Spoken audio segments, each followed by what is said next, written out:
When an organization relies on individuals to do the job, they're solely relying on the individual's talent. When team chemistry is present, they're taking that individual's talent and they have put it inside of a system that is designed for the betterment of the team. And that is powerful. Now, we need people to understand why. We understand, as children, we asked, why? As adults, we may not ask why outright, but we ask why inside, don't we? Why is important? I say it this way. When people understand why they're doing something, they will find out how to do something. The why is critical. The how is important. Don't get me wrong. People need to know how to do the job or task. Would you agree with that? Yes or no? Absolutely. They need to know how. Here's what I say. People who know how to do the job will have a job. They will probably be working for those people who know why. And that is important. We need to get your leaders to understand why, and then they need to transfer that to the employees, getting them to understand why. You see, when people understand why, they really understand the purpose of the organization. And then they start to grow. Now think for just a moment, the very best boss you've ever had in your entire work life.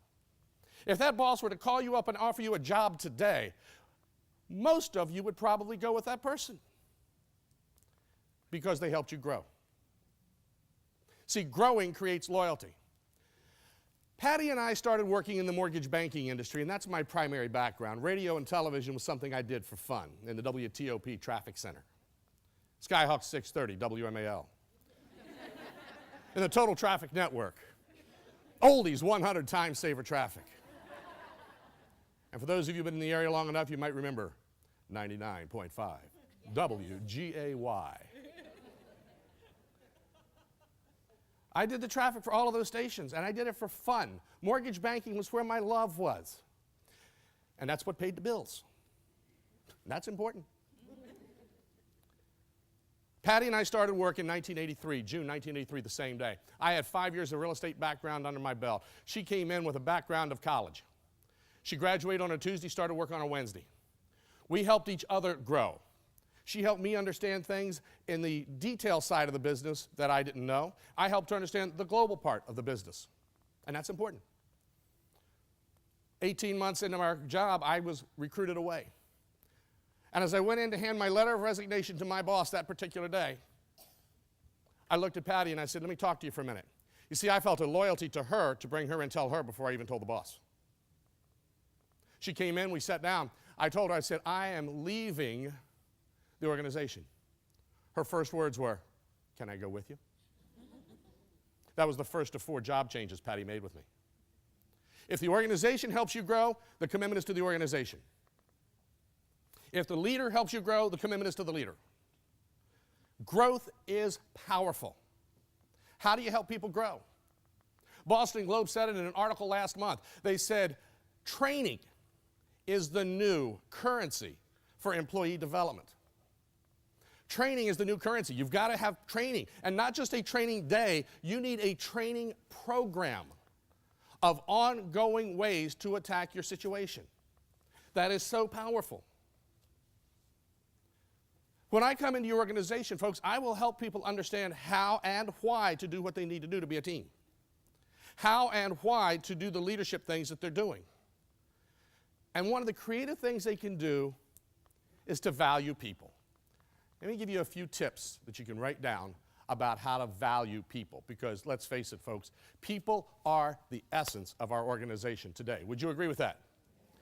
All right, quick question here. How many folks in this room can tell me the first name of every team member's spouse, partner, significant other? Raise your hand, please. Wow. How many can tell me the first name of the children of the team members, please? Raise your hands. Wow. Now watch this one. How many can tell me the names of the pets of the team members? Is that important to you? No. Is it important to them? Yes. Habit number 5 from Dr. Stephen Covey's powerful book, The 7 Habits of Highly Effective People. It says, seek first to understand, then be understood. That is what the power of this is. Now, let me just get an idea of what we're going to talk about here. Louise, would you help me for a second? I want to just give you an example here. So, Louise, what is your favorite chocolate? Dark chocolate. Any particular brand? Hershey's Nuggets. Hershey's Nuggets, dark chocolate, okay. What is your favorite candy that's not chocolate? Can't think of any. Like most people, there's chocolate, there's candy that's not chocolate? I'm chocoholic. You're a chocoholic. What is your favorite soft drink? Water? Soft drink. I don't drink soft. Doesn't drink soft drinks, that's okay. Your favorite non-carbonated beverage then is? Tea. Tea. What happened to water?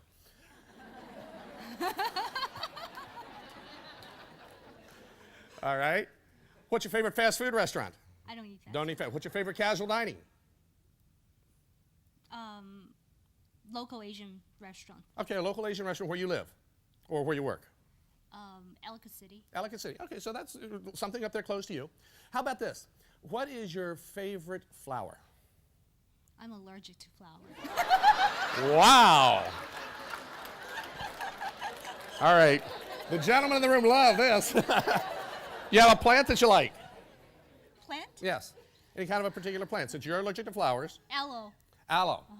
All right. Thank you. Give her an applause. Give her an applause for that one. Thank you. Now, if you understand something, I will venture a very strong guess that you now know more about what she likes and doesn't like than you do 90% of the people on your teams. And what I'm going to suggest is you create something called a My Favorites book. In the My Favorites book, you take a sheet of paper, you put the person's name on the top, and I have a whole list of my favorites. My favorite chocolate, candy, soft drink, non-carbonated beverage, anything you want. Stay away from alcohol. That'll get you in trouble. But a whole list of things. That way, when Louise does something nice from our team, somebody can go to the book and pull it down and do something for her. If she does something nice for another part of the organization, wait a minute, that's changing silos. Can you actually do something nice for another division?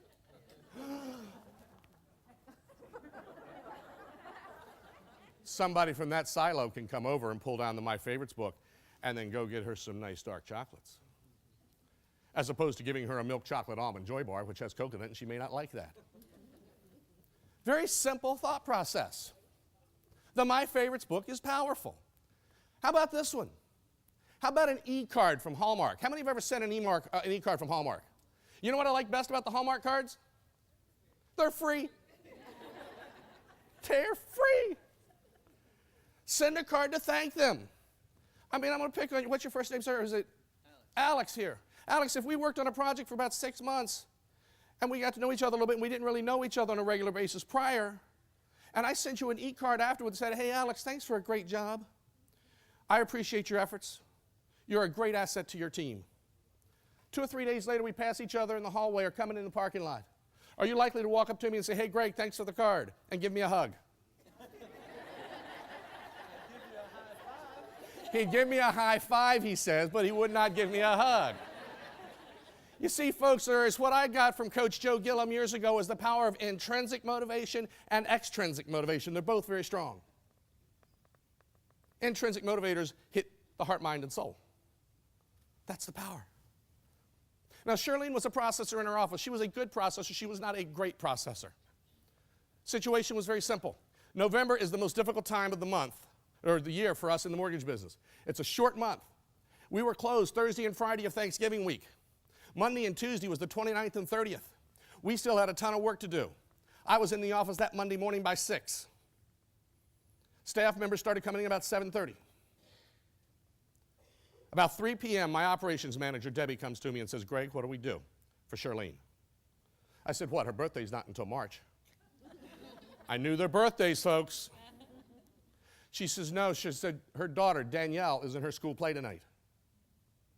And say no more. Debbie and I put together a plan. 3, 4, 5 minutes later, we're outside, and I'm standing right next to Shirlene's desk. I looked at Shirlene, I looked at the group, and I said, by the way, we're in bullpens, not cubicles. And I said, folks, we are in the midst of a miracle today. We have a stage mother.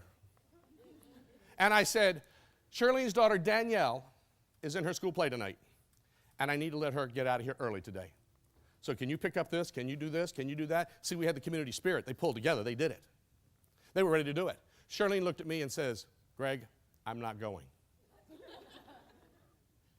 I looked at her. I said, you're making me look bad, kid. Get out of here. She says, no, Jerry and I have talked about it. This is not a big deal to Charlene or to Danielle. Danielle has been in school plays before. She'll be in them again. It's not that big a deal. Cool. Go. She said no. One of the other employees said, girlfriend, you better get out of here. He never gives anybody time off the end of the month. She stayed that night, and we walked out together at 10:45 p.m. I know she had dinner because I bought pizza for the team. I don't know if she had lunch. On the way home, I stopped at a store and bought a card, one of those 24-hour pharmacies at the time. Bought a nice card. I went home and I addressed the card and filled it out that night. Mailed it the next morning. On Tuesday, we got through the whole day, finished up right on time, about 6 or 6:30 that evening. As the first of the month comes, I'm a teddy bear in an office. I went over to Charlene that day at about 1 o'clock. I said, about 2:30, get out of here, go home today. She said, yes, sir. So she took off on the first of the month. By the time she got home, Danielle was already home from school.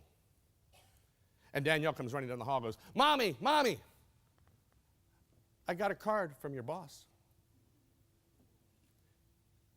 The card I sent was sent to a little sweet 9-year-old girl. It was not sent to the employee.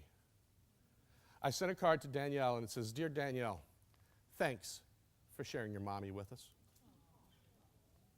I know how much she wanted to be with you on Monday night. We love your mommy very much, and we love you. I signed the card, Mr. Gregg, and the rest of the team at. Now, my entire team would have gladly signed that card. I wanted that card out in the mail right away for power. I did not send the card to try and win over an employee. Remember, Charlene was an average employee. I didn't do it for trying to motivate her. I did it because it was what was right. That's what you do, folks. That is showing you value people.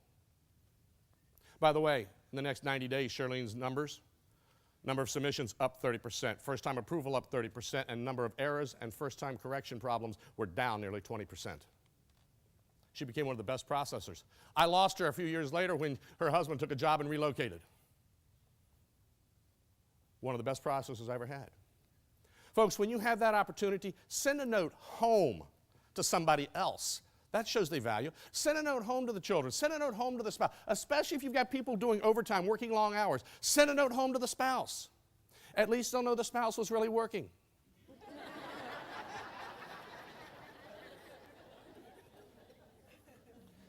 Folks, that is the power of what I'm talking about today. When you understand how to value the employee, you will build a greater retention level and have power within the entire organization. Commitment to you, commitment to the organization, and you're going to reduce your turnover rate. As my good friend and colleague Les Brown says, it's been a plum pleasing pleasure to be here. I've enjoyed myself, and I say thank you very much. Have a great day.